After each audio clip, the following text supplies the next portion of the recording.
CBS Tonight. If Stanley Tookie Williams were just another vicious convict on death row trying to evade execution, or if he had been a vicious gang leader who now teaches school kids how to avoid becoming what he used to be, or if Williams had been nominated for a Nobel Peace Prize, not won one, just nominated for one, chances are it wouldn't have made a 60-minute story. But because he's all three, an inmate on death row who teaches inner-city kids how to avoid joining gangs, and a nominee for the Nobel Peace Prize, his is a 60-minute story. Stanley Williams has spent 23 years, nearly half his life, at San Quentin State Prison near San Francisco, awaiting execution for robbing and murdering 4 people. Williams says since he's been on death row, he's had time to reflect on the violence and destruction he caused by founding the Crips, the most notorious street gang in America. And 11 years ago, in an effort to redeem himself, he made an appeal to street gangs everywhere to make peace. Working together, we can put an end to this cycle that creates deep pain in the hearts of our mothers, our fathers, and our people who have lost loved ones to this senseless violence.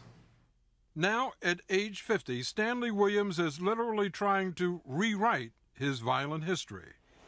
From his 9-by-4-foot prison cell, he has authored 9 books for school children that warn about the perils of gangs and violence, gangs and drugs, gangs and self-esteem, and about the harsh realities of life in prison. And from death row, Williams has been running a one-man multimedia campaign to promote his anti-gang message, which extends from the internet, where he has his own website, to a reverential made-for-TV movie about his life. I used to be the king of the Crips. Look at my kingdom now. And to radio stations across the country which are running a public service announcement featuring Stanley Williams. You don't want to be in a gang. I've turned my life around. You can too. I'll show you how. And what may be unheard of for a convicted murderer, Williams is actually invited by public schools to talk directly to students by telephone from death row. We sat in one day recently when Williams used one of the 3 hours of phone time he's allotted per week to call a class at Leadership High School in San Francisco. Many of the students come from gang-infested neighborhoods and have experienced firsthand the effects of gang violence, like 10th grader Orlando. A friend of mine from another school was shot and killed, and a couple weeks ago, another friend of mine was shot, but he survived. The students who had read Williams' book, Life in Prison, prepared a list of questions for him. Hi, Mr. Williams. Hello. Hi, my name is Marianne. Hello, Marianne. Hey, my question is, your book talks about transformation. How do we know it's sincere? My work speaks for itself. I'm not trying to convince anyone of my transformation. I know I have changed. God knows I have changed. And the individuals who are listening to my voice should be able to detect that I've actually made a transformation. What caused you to change? It took years and years for me to experience a change. I started off reading a lot. It opened up a new world for me, and in time I developed a conscience, and I was no longer filled with self-hate. So my question is, are you afraid of dying or death? Why or why not? Hey, that's a nice question. I like that. Pretty profound. Well, honestly, I don't want to die, but death is a constant reminder here. It's something that I live with and I can't dwell upon all the time because I have to do what I can in order to write these books. The students told us that what Stanley Williams has to say is having an impact on them at a critical time in their lives when the pressure can be strong to join a gang. He really sincerely made a change and is trying to help us, and I think that I commend him for that. I know for sure it makes me want to stay out of San Quentin. What did he say that makes you want to stay out of San Quentin? Well, just describing everyday things. The violence, having to look over your shoulder, you don't want to, so you don't get stabbed. Everything. Prison is just not a place you want to be. Some people say that he's not sincere, that this is a ploy to get off of death row or to get out of prison. How would you respond to that? I think some of those people are simple-minded because they think that people can't really change. But what he has done is turned his whole life around, and you can see that he's sincere because all the books he's written, the trouble he's going through to try to turn people the other way that are going down the path he did. It is Stanley Williams' work with these children and thousands of others who've read his books that prompted a member of the Swiss parliament to nominate him for a Nobel Peace Prize 4 years ago, placing him in the company of people like Dr. Martin Luther King Jr., the Dalai Lama, and Mother Teresa. Williams was nominated again this year by California professor of philosophy, Philip Gasper. Here is somebody with so few resources, but through strength of personality and perseverance, he has managed to have this enormous impact. I think he's an incredible role model. But, you know, this is a man who has been convicted of 4 murders. There's no question about the founding of the Crips, the violence and life of mayhem that he led. I don't understand how you then nominate someone like that for the Nobel Peace Prize. Well, there's no question that he has had, you know, a violent past. But, you know, the same is true of some other people that have won the Nobel Peace Prize as well. Henry Kissinger was awarded it in 1973, and, you know, many people would claim that he's a war criminal. F.W. de Klerk got it with the end of apartheid. He'd supervised that system of racism and oppression. But the Nobel Peace Prize isn't awarded for what your past is like. You don't have to have an unblemished past. It's awarded on the basis of, have you made a contribution towards peace? And that, I think, is what is true of Stanley Williams. Not according to Vernell Crittenden, a San Quentin prison official who's been monitoring Stanley Williams for 23 years, ever since he arrived on death row. I am aware that he has been nominated. I've actually had the opportunity to spend several hours with Mother Teresa when she visited here at San Quentin, as I was one of her personal escorts through the prison. And Stanley Williams is no Mother Teresa. What do you think he's trying to accomplish with these books?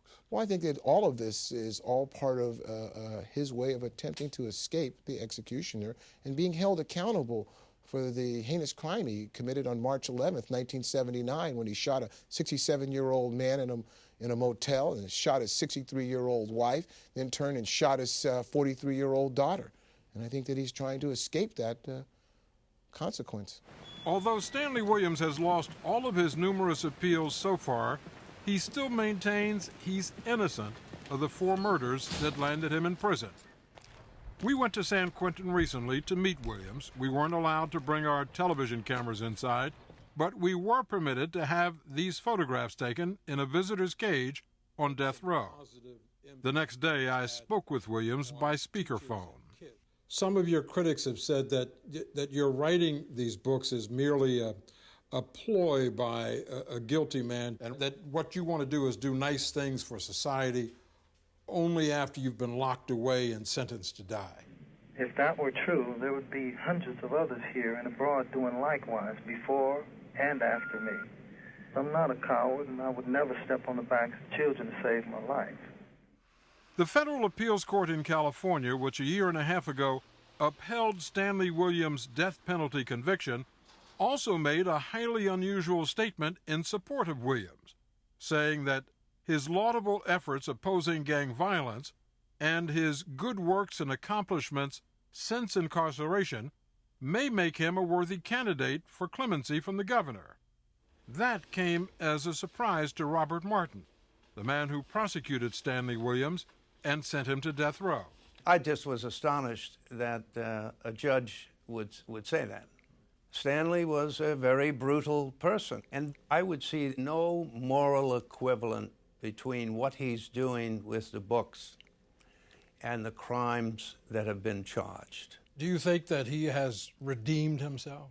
No, I don't. I think perhaps before his God in some way. That's a private affair. Let me put it to you this way. If you're an alcoholic, to be cured or to be rehabilitated, the first thing you have to do is to admit that you're an alcoholic. He's never admitted that he's a murderer. Therefore, how can he be rehabilitated?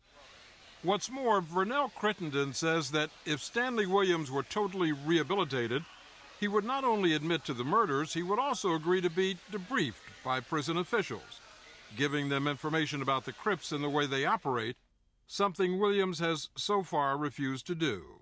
So you think that today, by sitting down and talking to prison authorities, he could help diffuse the situation on the streets? By him being himself involved in debriefing, it opens the door for others that are in the Crip gang to come forward, and they will tell their stories. But when they see their original godfather, who stands tall in the face of, as they say, in the face of death, and he refuses to tell anything, then that makes that young 16-year-old that's out there with that weapon feel just as committed.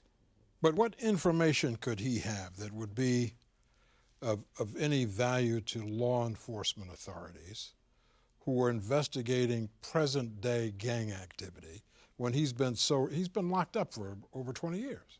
There's a great deal of contact that go on between the outside community and the inmates within these walls. He can explain to us how they gain their money, how they set up their trafficking. He can explain on how they have set up for the collection of weapons. Stanley Williams told me he doesn't have anything to give. He has no current information about the Crips, and even if he did, he says it would violate his code of honor to be debriefed. I have to say that the word debriefing is a euphemistic term for snitching, and my convictions won't allow that. We need to have role models, particularly in our African American communities, and a role model that says, I don't snitch on gang members, I don't care how violent or what acts they carry out, I think is the wrong message. Because gangs are running rapid through our communities. Young people out there killing one another, and they're buying into the same code of silence that Stanley Williams is sharing with you today. Nevertheless, Professor Philip Gasper believes that the positive message Stanley Williams is sharing with children across the country in his books makes him worth more to society alive than dead. What good would come from executing this guy? Here's somebody who is saying to kids, I can show you that there's a different way, somebody who they will listen to. If Stan is dead, then there aren't very many other people who can have that same kind of impact and influence on kids' lives. Stanley, how do you convince people that you are worthy? The reality is that people would look at you and remember the way you were and say, this guy was convicted, he's lost his appeals, he's on death row, he got what he deserved. Yes, well, I can see where they would say something like that. I mean, I'm just trying to remain optimistic and continue to do the things that I do. I don't have the power to stop these people from executing me. I wish I did, but I don't. If Stanley Williams loses his remaining legal appeals, he is expected to ask California Governor Arnold Schwarzenegger for clemency, which could commute his sentence to life in prison. If the governor denies his request, Williams could be executed within a year.